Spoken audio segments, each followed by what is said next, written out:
Посмотрел, На нее и маму. увидел ее и ее маму. Да, шейх. Но она и прихорошилась. И лицо, и руки, и ресницы. Она мне так сильно понравилась.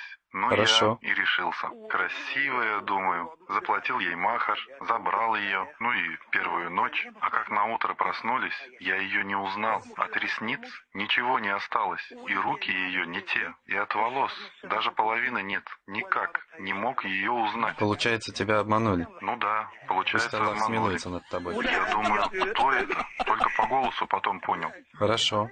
Нет, ну вам-то смешно. Ну а что я могу сделать? Послушай, я не виню парней. Это беда. Беда, шейх. Я же не стал брать в жены из своих родственниц, из дочерей знакомых. Теперь они все Так. будут в шоке. Послушай, Фарис. Нам лучший совет этому дал наш пророк Мухаммад, саллиллаху алейхи вассалям, когда он нам посоветовал при женитьбе, то есть по каким критериям выбирать себе жену.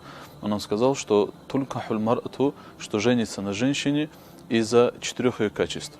Такие качества, как религиозность этой женщины, такие качества, как красота этой женщины, такие качества, как знатность этой женщины, такие качества, как богатство этой женщины.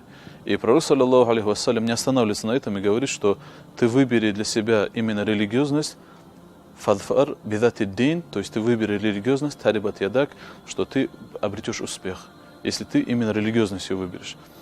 А иначе, если ты не выберешь религиозность, а выберешь, например, ее богатство или же ее красоту, то, конечно же, человек может остаться в убытке тем, что она потеряет эту красоту или же потеряет это богатство, и человек останется ни с чем. То есть он остался без ничего, из-за чего он женился на ней. А когда человек выбирает религиозность, Аллах дает и красоту, и имущество, и все остальное тоже. Поэтому эти критерии являются самыми лучшими. И когда мы говорим о мужчинах, как мужчина выбирает, то же самое есть и женщинам, тоже противоположная сторона.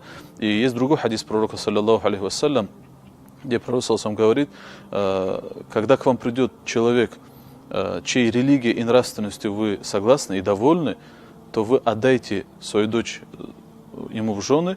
Если не сделаете так, то будет смута на этой земле. Поэтому именно вот эта религиозность, это является та черта, которая является основополагающей, которую нужно держать основной при выборе своей будущей спутницы и жены. И жену выбирать себе, конечно, не только как жену для себя выбирать, а нужно еще выбирать мать для своих детей и смотреть более далее. И я думаю, что в этом, наверное, самый лучший выбор, он произойдет тогда, когда и сын, и родители вместе, они как-то сядут и обоюдно объединять мысли и желания, и цели родительские, и своего этого сына, и вот таким образом будут выбирать.